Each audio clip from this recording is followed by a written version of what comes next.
What is up, everybody? Will here from Sky Ultimate, and I'm coming to you guys with a quick video about how to play defense in a scenario where a Huck has gone off against your team, and you are kind of one of the last few people left to kind of defend and stop the other team from scoring right away off that Huck.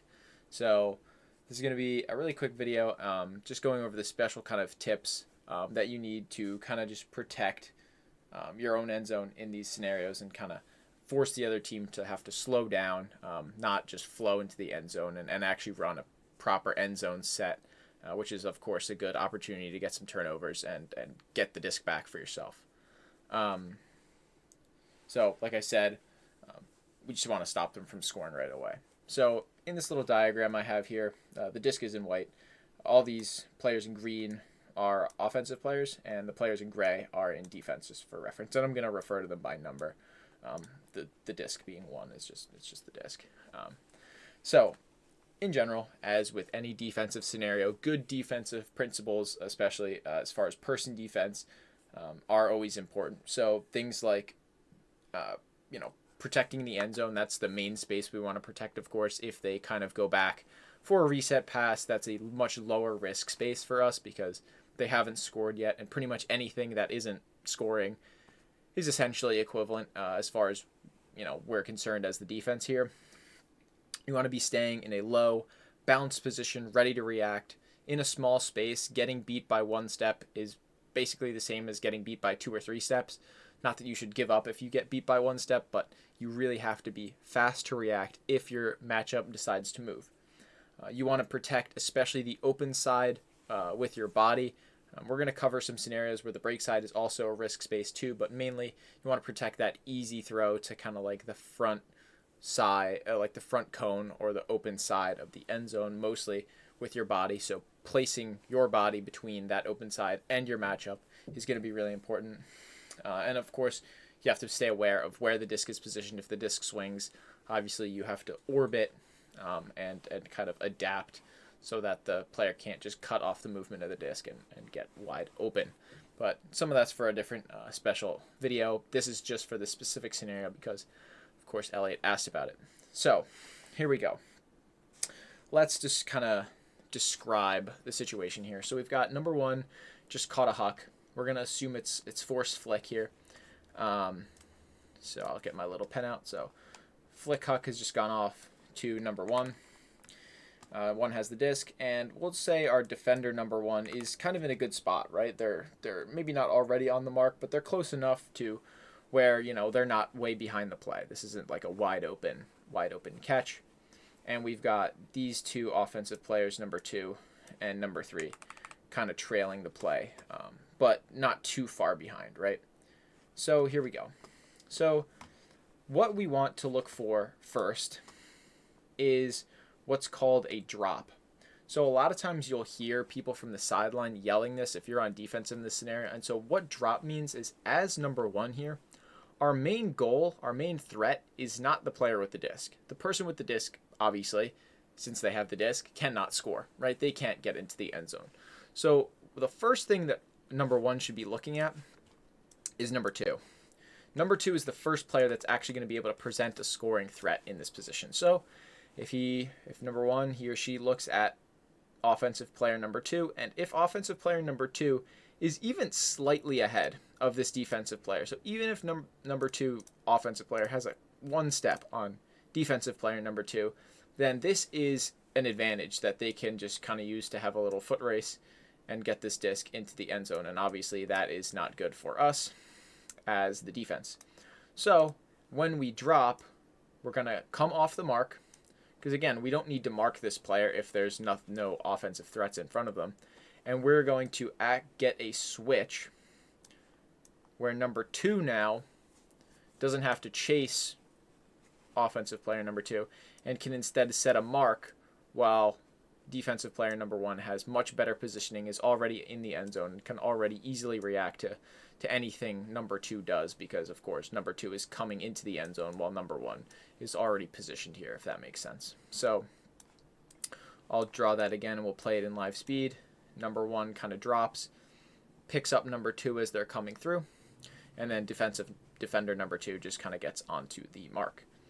Now, this drop, as it's called, is not always necessary. You don't always need to do this. A lot of times, even if defender number 2 is guarding their player, it still can be good because as number 1 in the scenario, you can see the whole play, and so you can much better position yourself, whereas number 2 is likely just kind of sprinting or running to keep up with their player. But either way, you have to make sure that you communicate this switch well. Okay, you don't want to have defender number 2 thinking that number 1 is going to drop onto cutter number 2 or onto offensive player number 2, and defender number 1 not realizing this switch, and now they're 2 people on the mark, which not only is illegal but also leaves offensive player number 2 completely free to go into the end zone. So make sure that you are talking, if you are either of these defenders in this scenario, to make sure both people are aware of the switch. Okay, so now we're in this position. The main priority now is essentially this isolation cut, or this isolation kind of scenario where we have cutter number 2 can either go to this open side, which of course we're trying to protect, but they can also go to the break side here, right? They can and honestly go in any direction, but of course if they make this like back cone cut, this is going to be a hard throw to throw. If they kind of throw it up here, we will still, as defender number 1, have a play on it if you throw it over the top. So the main 2 cuts we really have to worry about are this open side cut, which we are prioritizing defending, and this break side cut. So the key to stopping this break side cut is, of course, player number 2 on the mark, because it is the break side. So the thing that we want here is a no inside mark, and of course the players move back here, but this position of number 2 here on the mark is absolutely critical. In a lot of scenarios in normal Frisbee, we might be looking to do more of a no around mark, right? Because we want to be stopping swings that move the disc onto the break side. But in this scenario, like I said before, we are mainly trying to stop throws into the end zone, right? We don't care if number 2 kind of cuts back to the break side and gets a swing, because again, they're not in the end zone. And as long as they don't score off of this quick motion, we're pretty much okay with it. So the main throw that we are trying to prevent is this break side throw, especially a fast, like a low inside break throw that can allow this, number 2 offensive player to take 1 or 2 steps, get a tiny bit of separation, and get the disc here on this break side. So number 2 defender, this player needs to have in this situation, it would be their left hand very nice and low to stop that kind of low release inside throw. If number 1 with the disc here tries to break the mark and put a floaty throw up here to the break side, there's not much we can do about that. It's going to be kind of difficult to stop. Obviously, maybe have your right hand high if you're number 2 on the mark here. But if the throw is a little floaty, it may give the chance for number 1 to kind of cut it off and make a play on it. But defense is hard. So again, we want to prioritize stopping this more difficult to defend low inside break throw. And if number 1 has the skill as a thrower to break the mark around, then they can do that. And they might be able to score, but that is the most difficult option that we want to present them. In this case, of course, it is not just these kind of 4 players up here. We also have number 3 offense and number 3 defense trailing the play. And here we have another more potential for a drop switch. So as 2 maybe makes a cut, let's say they make a cut towards the open side and clear, and 3 is kind of coming through with their defender.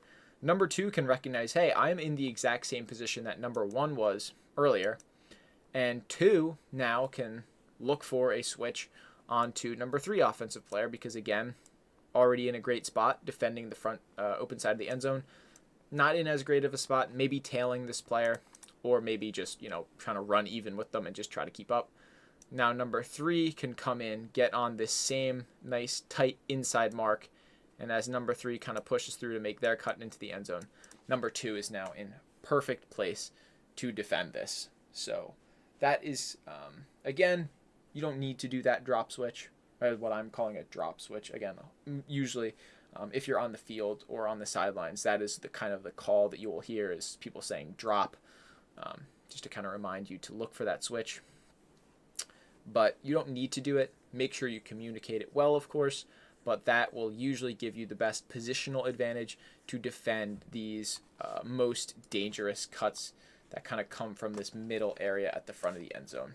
And as long as you are keeping that good position on this next option coming from the front of the end zone, that's usually going to be what forces the offensive team to kind of slow down, wait for the rest of their players to catch up, and then run like a normal end zone set, which again is what we're looking for.